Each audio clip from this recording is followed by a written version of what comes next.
3장 가도록 하겠습니다. 3장 사업자와 세금이고요. 제1절 부가가치세가 있고요. 제2절 개인사업자와 세금이 있고요. 제3절 법인사업자와 세금이 있습니다. 법인사업자와 세금이 있고요. 자, 우선 부가가치부터 볼게요. 부가가치세.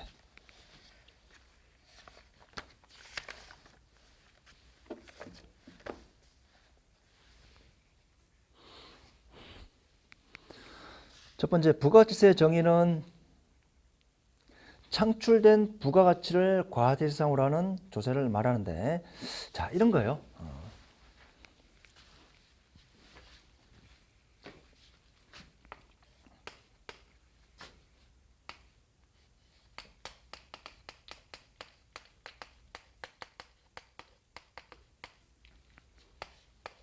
자, 이거 외울 필요 없습니다.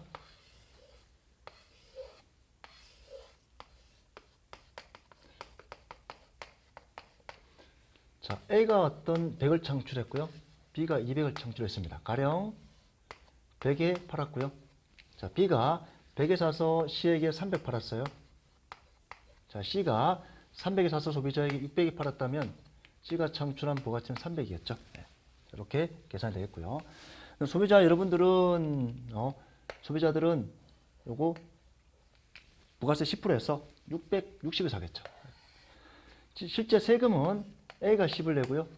B가 20을 내고요. C가 30을 내요. 여러분들은 60에 대해 부가가치를 내지만 각 사업자가 본인이 창출한 대한 부가가치에 대한 그 세금을 내게 됩니다. 그래서 이게 뭐예요? 간접세죠. 세금 납부는 사업자인 ABC가 하고 세금 부담은 최종 소비자인 여러분들이 60을 낸다는 겁니다. 간접세고요. 그래서 첫 번째 나오는 부가가치의 정의. 사업자가 창출한 모든 단계, A단계, B단계, C단계. 부가가치를 대상으로 해서 부가는 세목이다. 자, 부가가치세법 사업장은 영리 목적 유무에 불과합니다. 영리든 비영리든 사업상 독립적으로 계속 공급하게 되면 부가가치세 납세 의무자가 있습니다. 밑줄 그어두세요. 국가도 될 수도 있고요. 법인격 없는 사단, 재단, 장학재단도 부가세 납세 의무자가 될 수도 있고요. 비영리 단체도 부가가치세법상 납세 의무자가 될 수 있습니다. 여러분들 KTX 타죠? KTX 기차 운영을 누가 합니까? 국가에서 하죠. 근데 새마을이나 몽화 타면 부가가치세가 없어요. 근데 KTX 타잖아요. 부가가치세가 있습니다. 그러면 여러분들한테 부가가치 걷어서 철도공사가 여러분들한테 KTX 부가가치세 끊어서 세무세 납부할 겁니다. 즉 국가도 부가가치세 납세 의무가 있죠. 국가는 영리예요, 비영리예요? 비영리잖아요. 그 다음 대학교, 우리 흰 딸기우유는 부가가치세 과세 대상으로 합니다. 근데 우리 대학교 비영리 대학교죠. 대학교가 딸기우유 팝니다. 그러면 부가가치세가 있습니다. 자, 왜 그러냐면 이게 과세 형평이 맞아야 됩니다. 일반 남양유업인 영리법인이 딸기우유 팔면 부가가치세가 있고, 그 다음에 건국대학교나 연세대가 딸기우유 팔면 부가가치세가 없으면 여러분들은 부가가치세가 없는 딸기우유를 사면 가격이 더 싸잖아요. 맞죠? 부가가치세 부담 안 하니까. 일반적으로 물품 사면 이 물품 가격이 600이라면 여기 부가가치세 10%인 60까지 갖춰져야 됩니다. 그러면 남양유업이 불리하잖아요. 대학교가 딸기우유 팔아서 부가가치세 부과 안 하면 남양유업 일반 민간기업이 불리하지 않습니까? 그래서 부가가치세는 최종 소비자가 부담하는 세목이기 때문에 사업자, 세금 신고하는 납세 의무자, 자, 부담자, 담세자, 그 다음에 신고 납부하는 납세 의무자, 두 가지가 틀리고요. 납세 의무자는 사업자 등이 되겠고요. 소비자는 부담자는 소비자가 되겠죠. 그래서 간접세이기 때문에 그 다음에 과세 형평을 위해서 국가도 납세 의무가 있다는 겁니다. 국가, 지방자치단체, 법인기가 없는 사단, 재단 구분하지 않고요. 사업자에 되면 납세 의무가 있습니다. 즉 계속 반복적으로 뭔가를 공급하는 사업자다. 계속 반복적으로 뭔가를 공급하는 사업자다. 그럼 부가가치세 납세 의무가 있다. 부가가치세법상 사업자의 구분 일반과 간이로 구분한다. 면세사업자는 부가가치세 납세 의무가 없습니다. 면세사업자는 부가가치세 납세 의무가 없습니다. 여러분들 우리 부가가치세 과세 대상이 되는 재화 또는 용역이 있고요. 부가가치세 면세 대상이 되는 재화 또는 용역이 있습니다. 쌀 같은 경우에는 부가가치 없습니다. 쌀, 그걸 면세 재화라고요. 그다음 여러분들이 이제 에버랜드 가면 들어갈 때 부가가치세 내야 돼요. 근데 여러분들이 교육 용역을 제공받잖아요. 이런 우리 학원에서 교육받는 거. 부가가치세가 없는 면세입니다. 면세입니다. 그래서 면세업을 면세 대상이 되는 재화 또는 용역을 공급하는 면세사업자는 부가가치세 납세 의무가 없고요.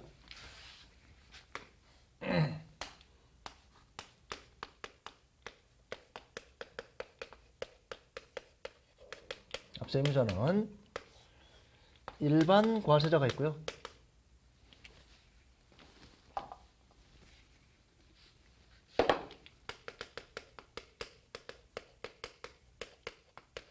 간이 과세자가 있습니다.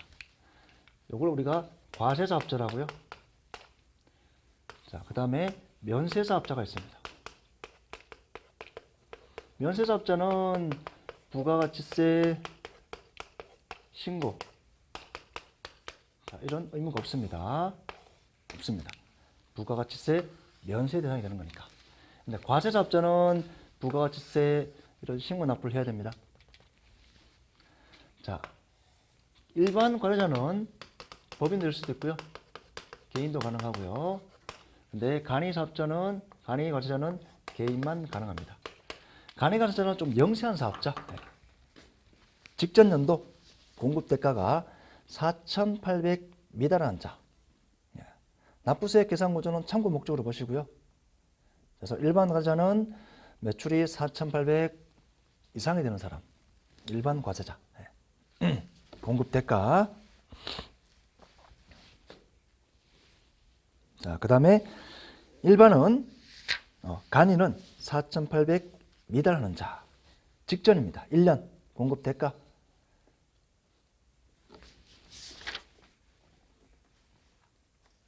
뒤에서 나올 건데요. 자, 공급 대가에다가 하나 적어두세요. 공급가액 플러스 부가가치세의 합. 공급 대가에다가 순수 물건의 공급 가격 플러스 부가가치세 합 공급 대가입니다. 4,800 미달하는 자. 개인만 가능하고요. 개인만 가능하고요. 그 다음 과세기간 일반은 6개월로 나눕니다. 일반 과세자는 이렇게 6개월 1월 1일부터 6월 30일까지 1기 7월 1일부터 12월 30일까지 2기 이렇게 이때 발생한 부가가치세를 신고하는 거고요. 1기, 2기 즉 2개로 나누어서 각각 신고하는 거고요. 간이는 전체를 1년을 과세 기간으로 합니다. 자, 이때 발생한 부가가치세를 낸다 라고 생각하시면 됩니다. 그 다음 과세기간 신규사업자는 사업개시일로부터 그날에 속한 과세기간 종료일. 자, 이때 개시했다. 이때부터 6월 말일까지. 계속하다가 이때 폐업했다. 그러면 7월 1일부터 폐업일까지.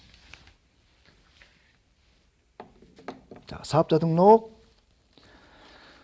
우리가 이제 부가가치세법상 사업자가 되면 사업자 등록 신청을 해야 되는데 밑에서 셋째 줄 사업 개시한 날부터 20일 이내에 사업자 등록을 해야 됩니다. 여러분들이 태어나면 뭐 부여받아요?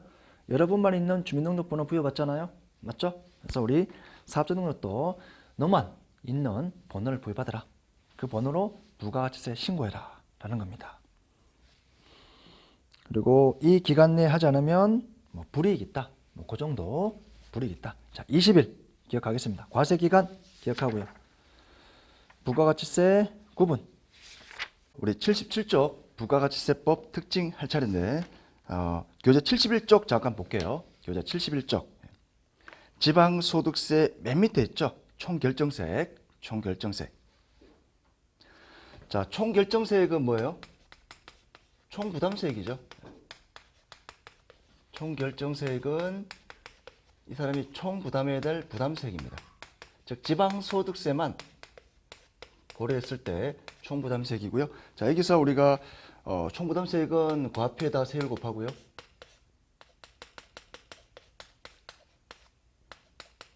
그 다음 가산세나 세액공제 빼주고요. 자, 여기는 그건 빠졌습니다. 기납부세액이 빠졌어요. 기납부세액. 우리 소득세도 뭐합니까? 원천징수 당하죠. 기납부세액이고, 나중에 최종 신고할 때는 기납부세액 빼서 신고를 하는 거고, 지방소득세도 마찬가지입니다. 지방소득세 별도의 과표를 구해서 쭉 세금 계산하는데 총부담세액이 나오고, 우리 교재는 이게 빠져 있죠. 여기다가 최종 기납부세액. 기납부세액은 이제 원천징수 당한 겁니다. 우리 원천징수 어떻게 했습니까? 지방소득세 세금 원천징수 할 때 10%도 같이 걷죠. 지방소득세 예를 들어 100이다. 그럼 지방 소득세가 종합소득세 소득세가 100이다. 그러면 그 100의 10%인 10 이게 지방소득세고 그 10을 우리 원천징수 당했기 때문에 이 기납부세액은 빼서 요거는 빼서 최종 자진납부세액이 나오는 겁니다. 교재 91쪽에는 여기까지 나왔죠. 여기까지 나왔는데 자, 이 기납부세액 교재에다 표시해 두세요. 기납부세액을 빼서 최종 소득 신고할 때 그 차액을 신고하는 것이다.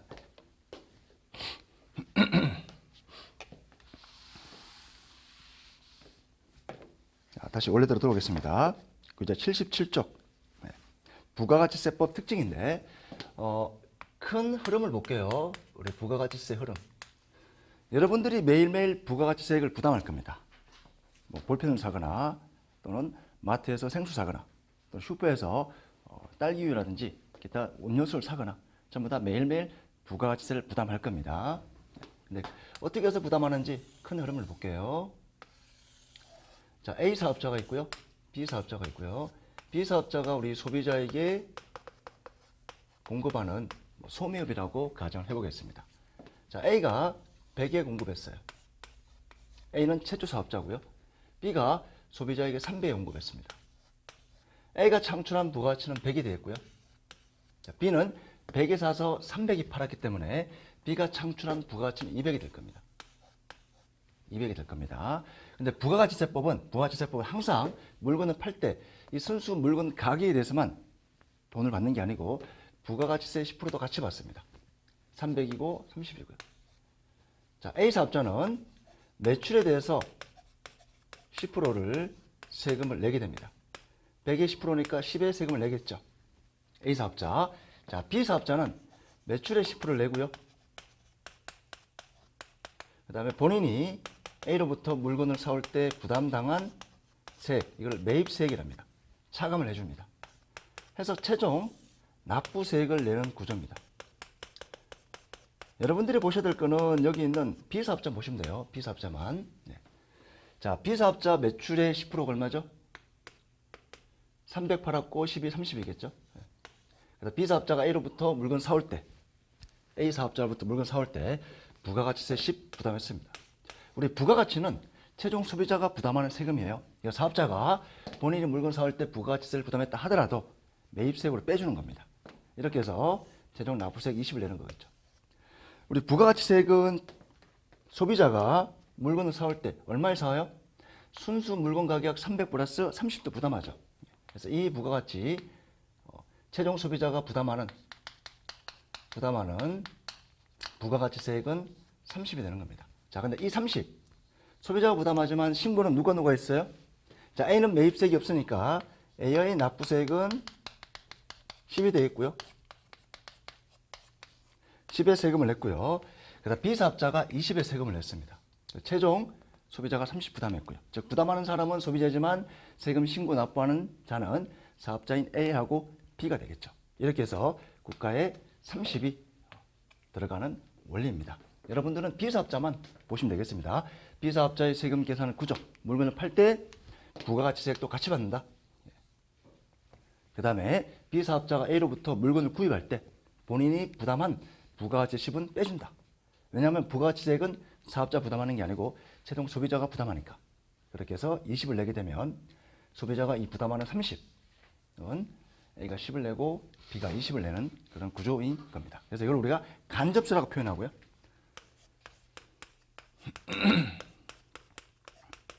세금 신고 납부는 A하고 B가 하는데 세금 부담은 소비자가 하는 거죠. 자, 이런 원리입니다. 그래서 여러분들이 기억하실 거는 요 B사업자.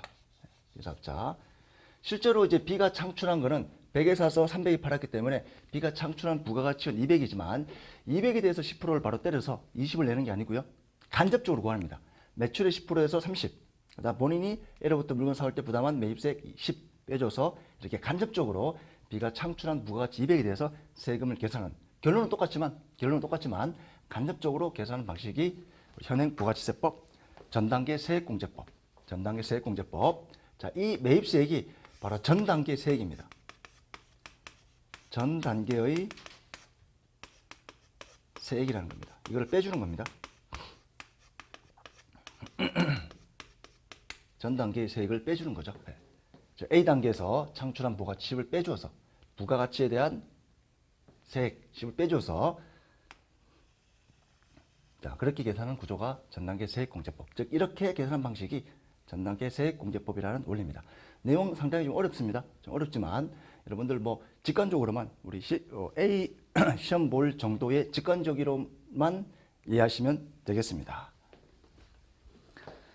자, 77쪽 부가가치세법 특징 일반 소비세다. 법에 특별히 이거는 면세다. 뭐 쌀이라든지 그다음에 흰우유라든지 이렇게 특별히 이거는 부가가치세 부담하지 않겠다라고 열거한 거 빼고 나머지 전부 다 과세 대상입니다. 그래서 일반 소비세다. 그다음 간접세. 부담은 소비자. 세금 신고 납부는 A, B 사업자. 간접세입니다. 그다음 소비형 부가가치세. 소비 지출에 대해서만 소비 지출에 해당하는 부가가치에 대해만 과세 대상을 하고 투자 지출에 해당되는 부가가치세는 과세하지 않는다. 자, 투자 지출이 뭡니까? 투자 지출. 기계라고 해둘게요. 기계. 옆에 적어두세요. 투자 지출 옆에다가 기계. B사업자가 기계를 사와요. 투자하는 거. 근데 기계를 사올 때 부담당한 매입세액 있을 겁니다. 그것도 빼줍니다. 이 표현이 소비형 부가가치세다. 즉 투자 지출, 기계 사올 때 부담한 매입세금 빼준다. 빼준다는 거는 일종의 과세 안 한다는 말이겠죠. 그런 원리로 기억을 해 두십시오. 전단계 세액공제법 설명을 드렸고요. 넷째 줄 세금계산서 신용카드. B가 A로부터 물건 사올 때 법인카드, 신용카드를 결제했거나 또는 세금계산서를 받았습니다. 자, 이런 경우 그 세액은 빼줍니다. 전단계 세액공제법. 소비지국 과세원칙. 수출한 재화나 용역에 대해서 영해세율을 적용한다. 자, 이 표현은 어떤 표현이냐면 이런 표현이에요. 우리나라는 자, 한국은 부가가치세율이 10%입니다. 근데 일본은 부가가치세율이 5%예요. 5%입니다. 만약에 한국에 있는 기업이 일본에 수출합니다. 그러면 만약에 생산한 나라의 부가가치세율을 적용하게 되면 자, 100의 물건을 팔게 되면 일본에 건너가서 팔 때는 110에 팔겠죠. 맞죠? 그러면 일본에서 생산한 기업은 얼마에 팔아요? 똑같은 제품인데 100이라고 가정한다면 일본에서 생산한 기업은 일본에 팔 때는 105에 팔겠죠. 그러면 가격 경쟁력에서 소비자가 어느 물건을 사겠습니까? 105를 사겠죠. 왜냐하면 일본에서 만든 물건을 살 때는 부가가치세 부담이 오니까. 근데 한국에서 만들어서 일본에 수출하는 그런 어떤 물품은 110 한국의 세율을 적용하니까. 그러면 불리하다는 겁니다. 그래서 이런 국가 간의 어떤 무역 거래를 원활하게 하기 위해서 생산한 나라의 부가가치세율을 적용하지 않고, 즉 나갈 때는 영해세율을 적용합니다. 영해세율을 적용해서 자 100에다가 영해세율을 적용하면 매출세액이 부가가치세액이 제로겠죠. 빵원입니다. 그 다음에 일본에 넘어가서 일본의 부가가치세율을 적용하라는 겁니다. 그러면 100에 대해서 5% 곱하면 105가 될 겁니다. 자, 이 표현이 소비지국 과세원칙입니다. 수출하는 나라, 우리나라에서 일본에 물건을 넣을 때는 우리나라 부가가치세를 완전히 없애버리자. 0% 곱합니다. 그 다음 수입하는 나라에서는 내국에 생산된 재화와 동일하게, 만약 일본이라면 일본에서 우리나라에서 만든 제품을 수입하는 경우에는 일본의 부가가치세를 적용하자. 5%. 예. 그래서 일본에서 생산한 기업의 부가가치세액과 똑같이 105가 되도록 그렇게 적용을 한다는 내용입니다. 밑줄 그어두세요. 수입하는 재화에 대해서는 내국에서 생산된 재화와 동일하게 부가가치세를 과세한다. 일본에서 수입한다면 일본의 부가가치세율을 적용한다는 겁니다. 그러니까 즉 소비지국 과세 원칙이다. 여러분들 직관적으로만 이해하세요. 직관적으로만. 일본 세율을 적용한다. 우리나라에서 내보낼 때는 10%가 아닌 0% 곱해서 우리나라 부가가치세액을 없애버리고 수입하는 일본의 부가가치세액을 적용한다. 즉 소비하는 나라의 세율을 적용한다. 이게 소비지국 과세 원칙이다. 부가가치세의 특징 중요합니다. 시험 문제 내기 좋죠. 다음 중 부가가치세의 특징이 아닌 것은 직접세다. 이런 표현 나오면 틀려요, 맞아요? 틀리겠죠. 우리 소득세는 직접세예요, 간접세예요? 직접세죠. 소득을 번 사람이 세금을 부담하고 세금을 신고 납부하는 구조입니다. 자, 그 다음 넘어갈게요. 78쪽 부가가치세 계산과 신고. 자, 여기 있는 내용은 좀 디테일한 내용이 많은데요. 시험에 나올 만한 필요한 내용만 체크하겠습니다. 두 번째, 부가가치세 신고 납부. 우선 교재 뒤쪽에 있는 내용을 좀 보겠습니다.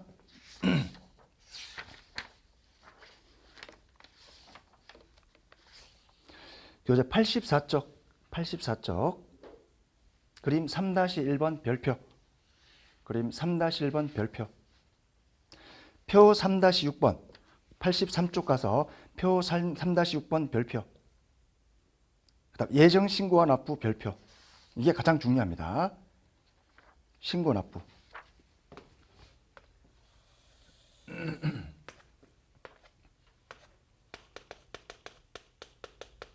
앞에서 우리 부가가치세 구조 설명했죠?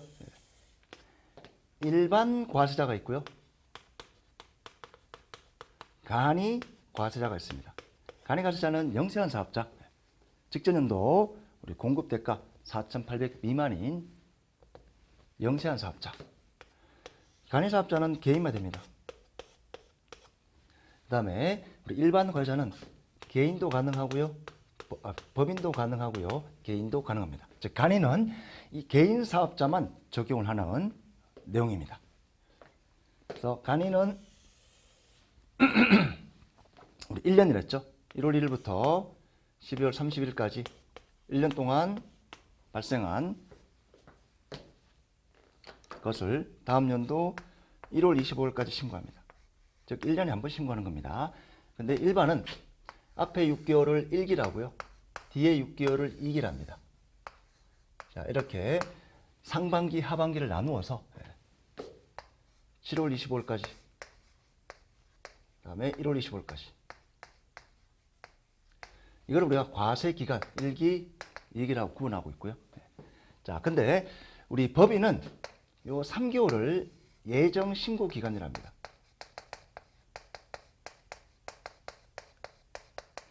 여기 3개월을 예정 신고 기간이랍니다. 1기 예정 신고 기간 1월 1일부터 3월 30일까지, 7월 1일부터 9월 30일까지 이렇게 3개월씩 끊어서 이걸 예정 신고 기간이라 해서 4월 25일까지 3개월치에 대해서 신고해야 되고요. 그 다음에 10월 25일까지 3개월치에서 신고하는 겁니다. 그 다음 뒤에 요 3개월을 과세기간 최종 3개월, 과세기간 최종 3개월로 표현합니다. 자, 우리 그림 3-1번 1기 과세기간을 예정신고기간, 2기 과세기간을 예정신고기간 나누어서 4월 20일까지 예정신고납부, 10월 25일까지 예정신고납부 있죠. 그 다음에 1월 25일까지 확정신고납부, 7월 25일까지 확정신고납부. 그래서 법인은 예정신고 납부를 해야 되고요. 그 다음에 확정신고 납부를 해야 됩니다. 자, 법인은 3개월 단위로 신고를 해야 되고요. 이에 반해서 개인은 이 3개월치에서 직접 매출세액, 매입세액 이런 거 계산하지 않습니다. 그냥 예정고지라는 걸 합니다. 예정고지는 직전 과세기간 6개월치에 대해서 반을 국가에서 고지를 해줘요. 그러면 4월 20일까지 그냥 내면 되는 겁니다. 즉 내가 별도로 매출의 10% 매출세액 얼마, 매입의 10%인 매입세액 얼마 이렇게 별도로 매출세액, 매입세액 신고하지 않는다는 거죠. 매출의 10%를 매출세액이라 부르고요. 매입의 10%를 매입세액이라 부릅니다. 자, 이렇게 개인은 예정 신고기간 3개월치에 대한 매출세액, 매입세액을 별도로 신고하지 않고 국가에서 고지를 해줍니다. 1기라면 작년도 2기에 납부세액의 반을 고지를 해줍니다. 그러면 그거를 내면 되고요. 자, 그 다음에 6개월 단위로 확정 신고해야 됩니다. 자, 확정 신고할 때는 법인 같은 경우 3개월치 했으니까 요거 빼고 신고하면 되고요. 개인은 전체 신고할 때 이미 낸 거 요거는 빼고 신고하면 되겠죠. 자, 이 원리 가장 중요하고요. 부가가치세법에서 가장 중요한 내용입니다. 부가가치세법의 특징, 부가가치세의 신고와 납부 가장 중요한 부분입니다. 자, 이렇게 크게 그림을 기억을 해두세요. 다시 돌아오겠습니다. 교재 78쪽. 재화의 공급, 실질 공급이 있고요. 간주 공급이 있습니다. 자, 실질 공급은 우리가 알고 있는 매매 계약, 인도, 양도, 즉 유상 공급이다. 그렇게 기억을 해둘게요. 실질 공급 옆에다가 유상 공급, 돈 받고 파는 겁니다. 간주 공급은 무상 공급입니다. 무상 공급. 간주 공급은 무상 공급.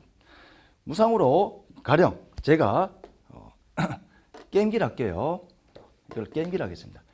게임기를 만들어서 팔고 있는 사업을 제가 하고 있습니다. 근데 이 게임기를 외부에 팔면 부가가치세 10% 거둘 겁니다. 근데 제가 제 아들에게 이 게임기를 무상으로 주었습니다. 무상으로 주었습니다. 그러면 제 아들은 부가가치세를 부담해야 하네요. 당연히 아빠인 제가 사업하는 이 이 게임기를 제 아들에게 무상으로 주면 당연히 아들에게 돈 받지 않겠죠. 그다음 부가가치세도 걷지 않을 겁니다. 자, 이런 경우 외부에서 사는 사람과 제 아들이 제가 무상으로 주는 걸 받는 거랑 두 개 비교하면 어때요? 누구는 부가가치세 부담하고 구입하고 누구는 부가가치세 부담하지 않고 게임기를 이용하고 안 맞는다는 거죠. 자, 이렇게 과세 형평을 위해서 법에서는 무상으로 주는 특정한 몇 가지에 대해서도 부가가치세를 과세 대상으로 하고 있다. 그걸 간주공급이다. 자, A에서는 이 정도 개념만 잡겠습니다. 깊이 있게 들어가지 마세요. 깊이 있게 들어가지 마세요. 신고납부. 실질 공급은 돈 받고 파는 거고요. 그다음에 간주 공급은 무상으로 받지만 부가가치세 부담이 없는 소비를 방지하기 위해서 특정 몇 가지 행위에 대해서는 재화의 공급으로 의지한다. 자, 이런 내용입니다. 이 정도 봐두시고요. 그다음 용역의 공급. 그다음 재화의 수입. 자, 여러분 용역의 수입 있어요, 없어요? 없죠. 용역의 수입은 과세 대상이 아닙니다.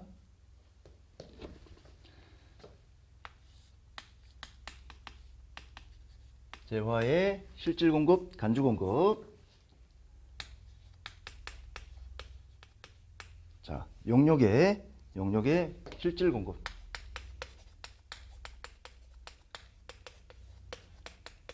이렇게 있고요. 그 다음에 재화의 수입. 자, 이런 것들이 부가가치세법 과세 대상이다. 용역 수입은 없습니다. 왜냐하면 용역은 서비스이기 때문에 눈에 보이지 않기 때문에 국경을 넘어오는 이 용역의 수입은 과세하기 힘들다는 그런 애로점이 있기 때문에 국가에서는 정책적으로 용역의 수입은 과세 대상으로 보지 않고 있습니다. 적어두세요. 다음 중 부가가치세에 대한 설명으로 틀린 것은 용역의 수입은 과세 대상이다. 이런 표현 나오면 틀린 표현입니다.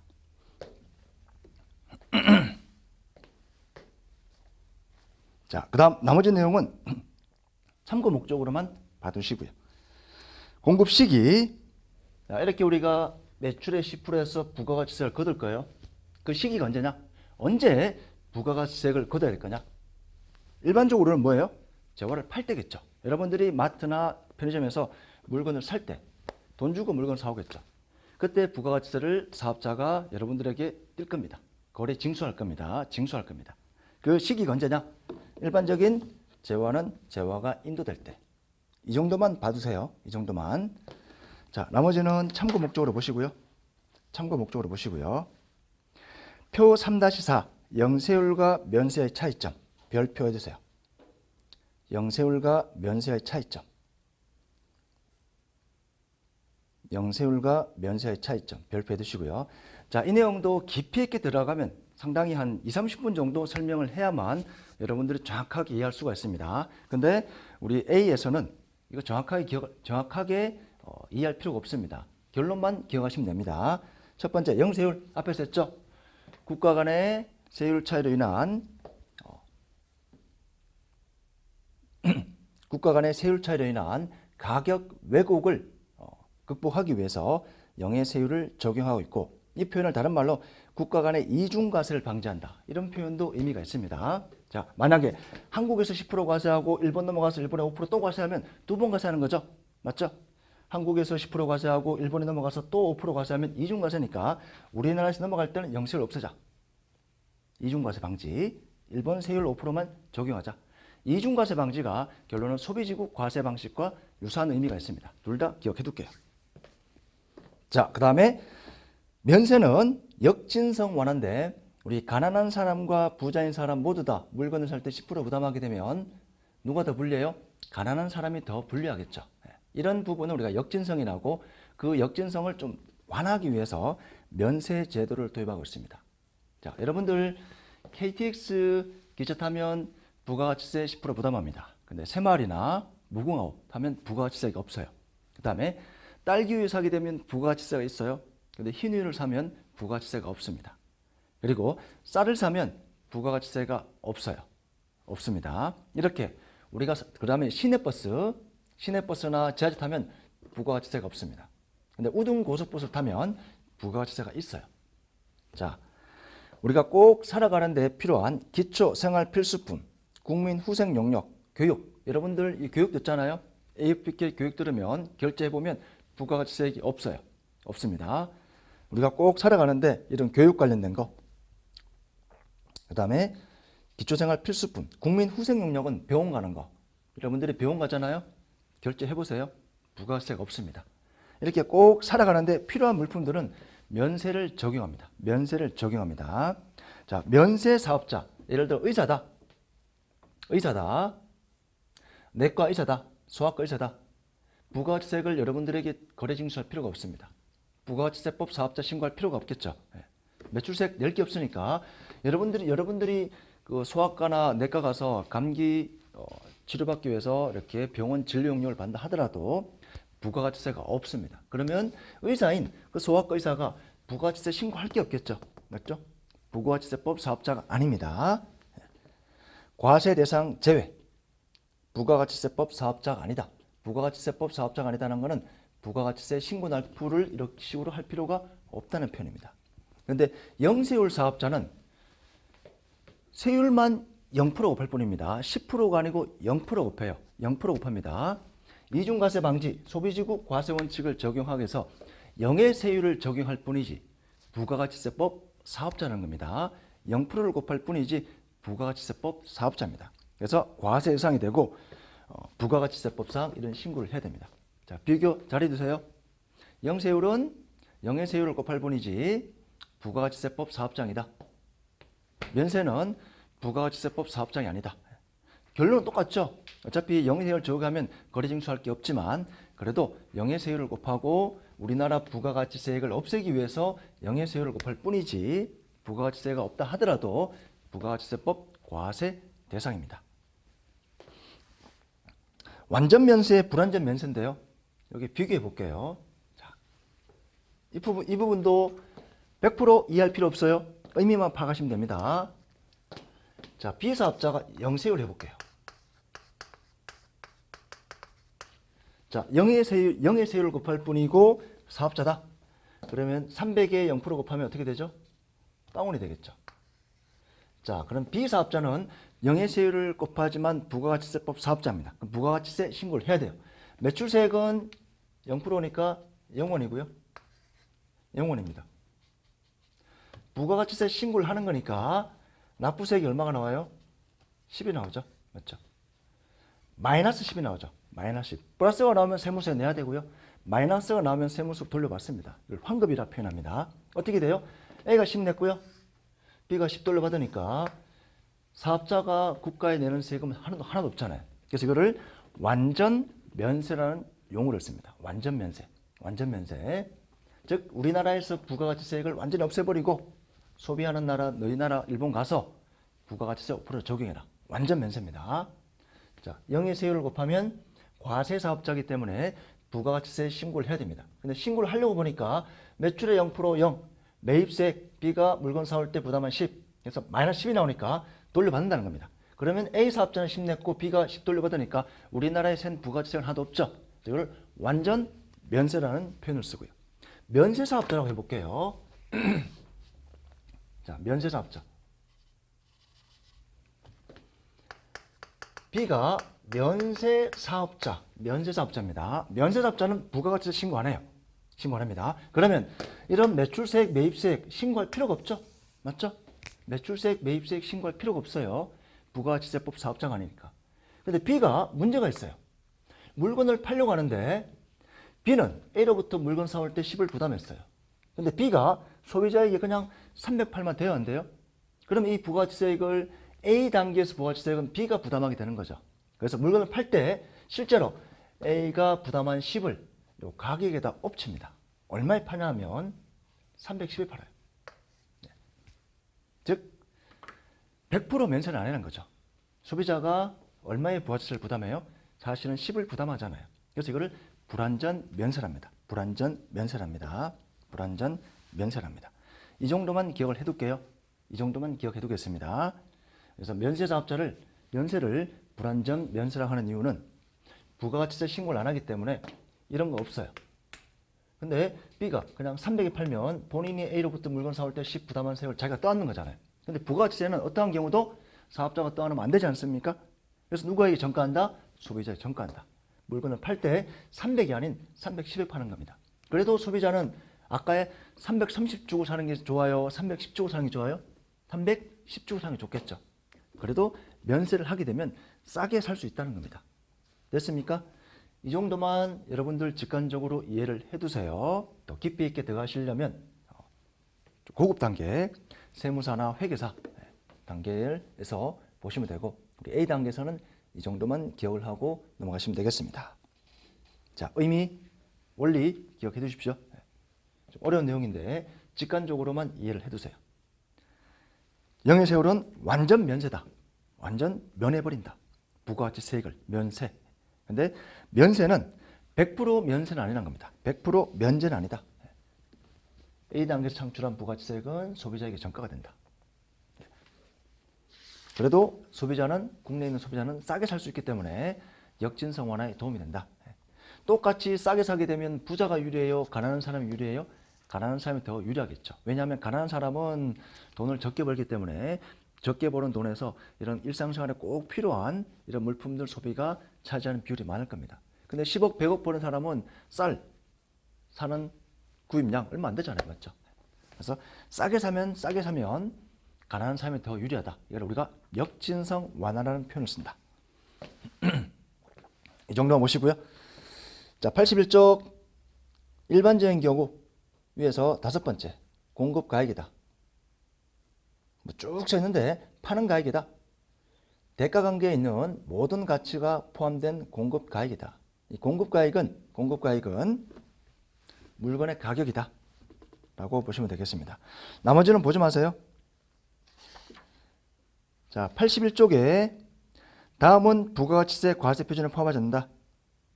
매출 애누리와 환입, 이건 깎아주는 거. 애누리는 품질에 불량이 있어요. 깎아주는 겁니다. 환입, 반품되는 거.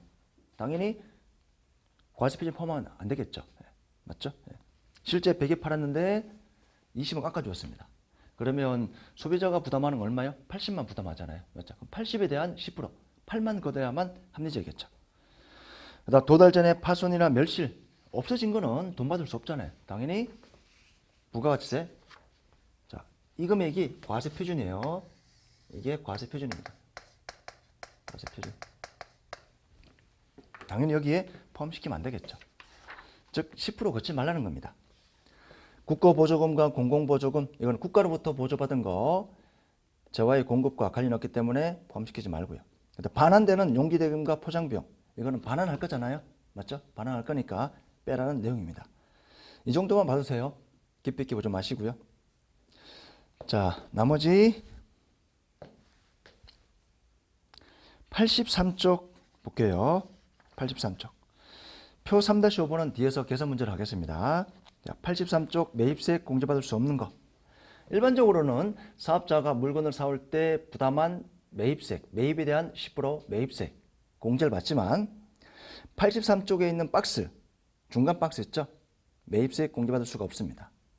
세금 계산서를 받아야 되는데 안 받았습니다. 그 다음 세금 계산서를 받았는데 어떤 기재사항이 잘못 기재되어 있어요. 가짜로 기재되어 있습니다. 공제 안 해줍니다. 그 다음 사업과 직접 관련 없는 매입세액 안 해줍니다. 대표이사가 본인 집에 냉장고를 쓰기 위해서 회사 비용으로 지불했어요. 이거는 개인 목적이잖아요. 맞죠? 이런 것들 빼주면 안 되겠죠? 사업 관련 없기 때문에. 그 다음 비영업용 소형 승용 자동차. 이거는 자동차인데 자동차를 사올 때 부담한 매입세 빼주지 말라는 겁니다. 자, 왜냐하면 자동차는 그 사업가 쓰기 위한 것도 많지만 대부분 우리 임원들 같은 경우 출퇴근 때 쓰기도 하고 본인 주말에 놀러 갈 때 쓰기도 하고 골프 치러 갈 때 쓰기도 하고 이렇게 사업과 관련 없는 것들도 많이 포함되어 있을 가능성이 크기 때문에 정책적으로 이런 자동차 구입과 관련된 매입세금 빼주지 말자. 접대비, 술값입니다. 술값. 대부분 접대비는 술값이기 때문에 그것도 부담한 매입세액 빼주지 말자. 자, 면세사업은 부가가치 신고 안 하니까 이런 매입세액 빼주면 안 되겠죠. 다만 본인이 공제업 받은 거는 판매 가격에 엎을 겁니다. 자, 이 정도 받으세요. 그 다음 등록전 매입세액은 사업자 등록을 해야 되는데 이런 매입세액을 받기 위해서는 부가가치세법상 사업자 등록을 해야 되는데 안 하는 경우 안 해주겠다는 겁니다. 자, 이 정도 받으시고요. 많은 내용 설명했는데 자, 지금 배운 내용이 중요한 거는 요거. 부가가치세법 특징. 그 다음에 영세율과 면세. 그 정도 체크하시면 되겠습니다. 그 다음에 이제 매입세액 불공제. 이 정도. 자, 83쪽 맨 밑에 있습니다. 개인사업자, 맨 밑에 셋째 줄. 개인사업자에 대해서는 예정신고. 이렇게 3개월 동안에 대한 매출세액, 매입세액 신고하지 말고 국가가 고지해 주겠다. 그래서 예정신고 의무를 면제하며 국가에서 직전 과세 기간에 50% 곱한 금액을 고지하면 그거 내라는 겁니다. 이 정도. 84쪽 확정 신고와 납부 되겠고요.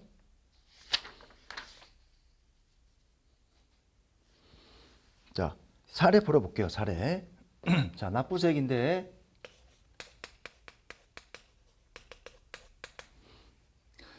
과세 표준이 얼마예요? 공급가액이 300이었죠. 과세 표준은 공급가액입니다. 3억 곱하기 10%. 매출세액이 얼마? 3천이죠. 자, 여기서 빼주는 게 있습니다. 매입세액을 빼줍니다. 매입세액을 빼주는데 세금 계산서 매입세액이 2천만 원입니다. 매입 사올 때 부담한 세액, 부가가치세액, 매입세액이라고요. 2천만 원인데 500만 원 사업 관련이 없네요. 500만 원 빼야 되겠죠. 그럼 얼마죠? 1,500이 되겠습니다. 1,500이 되겠고요.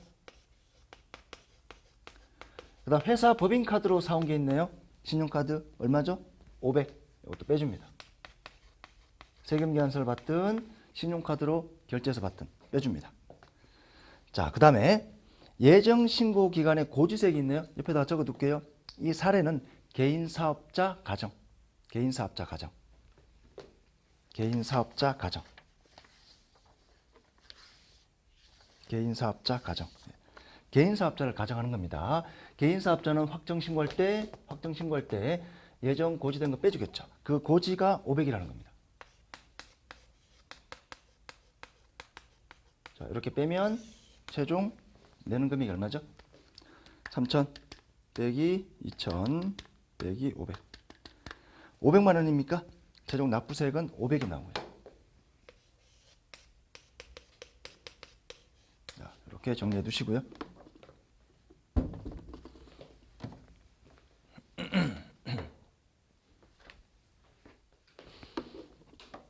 그다음 85쪽 세금계산서. 세금계산서.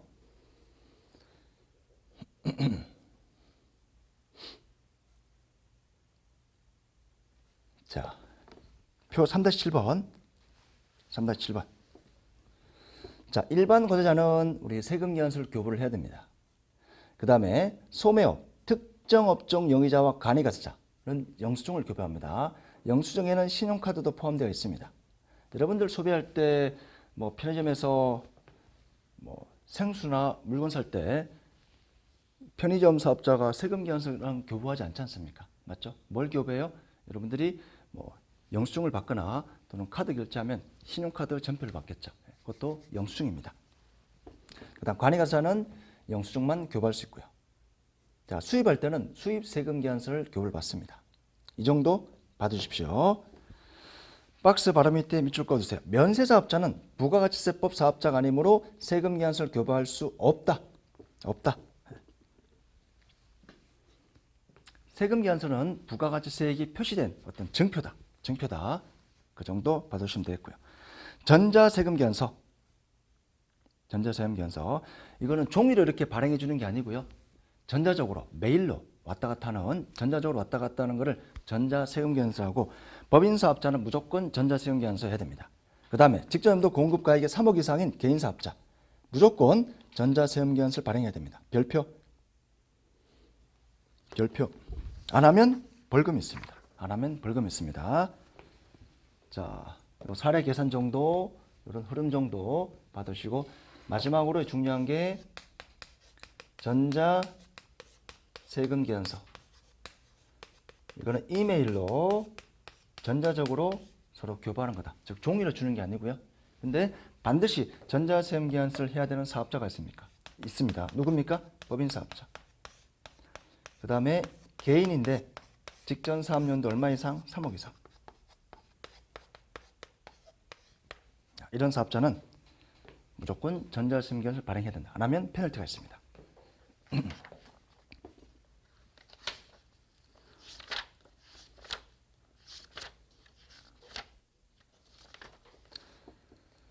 자, 이 정도 부가가치세액 하는 걸로 하겠습니다. 자, 부가가치세액 이 정도로 정리해 두시고요.